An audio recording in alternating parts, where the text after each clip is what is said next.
So, ayan day, yung tanong ni Kabayan, asa ko no ang mas kapoy?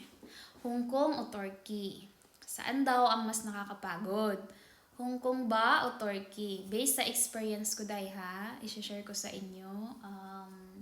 Baka sabihin na naman kasi ganito ganyan, ang hilig ko mang-inggan nyo. Para lamang to sa mga minalas, ha? Mga minalas! Day, may pag-asa pa, day. Ako yung example, day, na pag binalas ka, malay mo sa susunod, di ba? Why not? Di ba? Kung swerte ka na, huwag ka nang magpasalamat ka na lang kung swerte ka. Di ba? Yan din sabihin, swerte ako, tapos, hindi naman, swerte nga ako dito, hindi nga ako nag-iinganyo. Parang ganun. Dahil gusto ko angat lahat. Lalo na yung tulad ko na anak sa pobreng utin. Why not? Di ba? Kung ito yung magiging way na pwedeng mabago yung buhay mo. Oh, di ba? Why not? Hindi ko i-share. From the start naman, nung nagbablog ako, nung nasa Hong Kong pa lang ako, ito talaga yung goal ko, bakit ko naisipan mag-vlog. Kasi, ako nung nag-apply ako, day, pa Hong Kong, may mga vlogger din ako. Unti pa lang that time, may mga vlogger din ako na napapanood. So, tulad nila, ako na nangangarap na, alam niyo yun, gusto kong maiba yung takbo ng buhay ko, pero wala akong alam, wala akong idea. 'Di ba? So,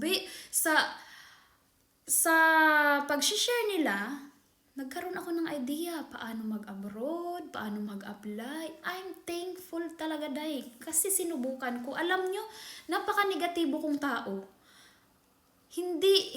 Pero hindi yung negatibo na pag tulad niyan, may kabayan tayo na okay ang kalagayan sa ibang bansa. Parang sasabihin na nagyayabang, parang alam nyo yun, parang mali kung magbibigay ka ng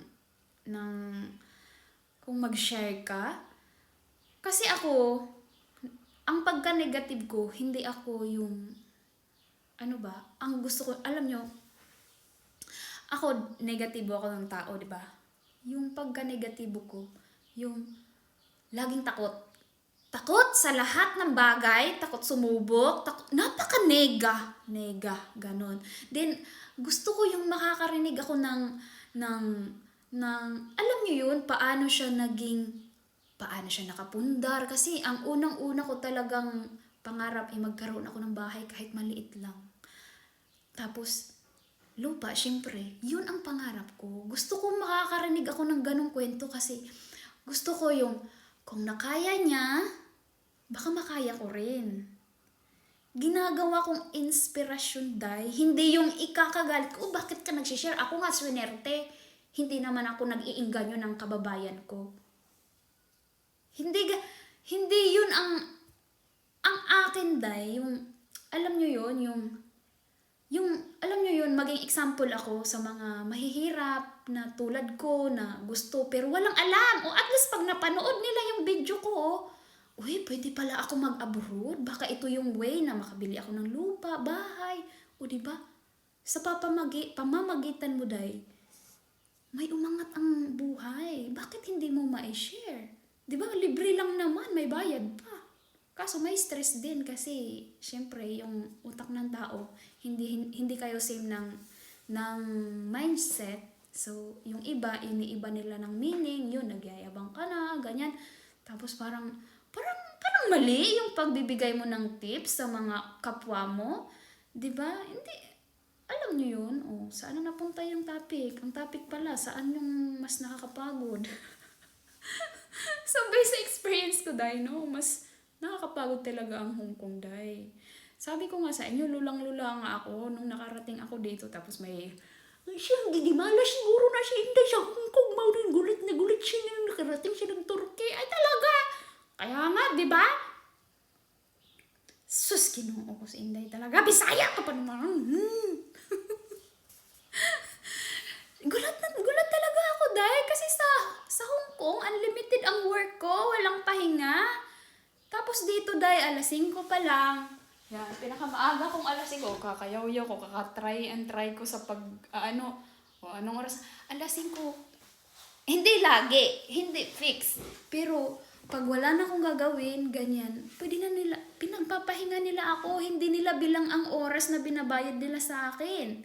Ang pinaka-late ko na pahinga, 9:30. Oh, tapos may break time pa ako sa tanghali, sa hapon. Doon day, ang 15 minutes mo day ng ano day, kakainin pa day kay sa Hong Kong, ikaw mag-market, maghatid ng bata, maggawa ng soup, lahat ng paglilinis. Tapos susunduin mo na naman. 'Di ba? So, sana no, yung iba no. Sana yung iba. Bakit yung iba no? Basta yung iba, ay naku talaga. Pero yung buho ko talaga, ganun pa rin. Yung buho ko, ganito na to sa Hong Kong. Ngayon, ganito pa rin. Alam nyo, sa Hong Kong, insecure ako dito sa buho ko. Pero alam mo dito, hindi uso ang magsuklay. O, uso yung pakalkagan. Normal lang pala to dito. Kasi yung amo ko hindi nagsusuklay. Pero syempre, matangos yung ilong niya. Maganda siya. So, yun lamang dahil. Kunti lang naman, di ba, ang gusto mong i-share ko. Pero numaba na pala, naiba yung topic. So, yun lang for this vlog. Bye! Peace sa lahat. Hindi ko nila lahat pa. Based lang ko sa experience ko. Bye-bye! See you next vlog.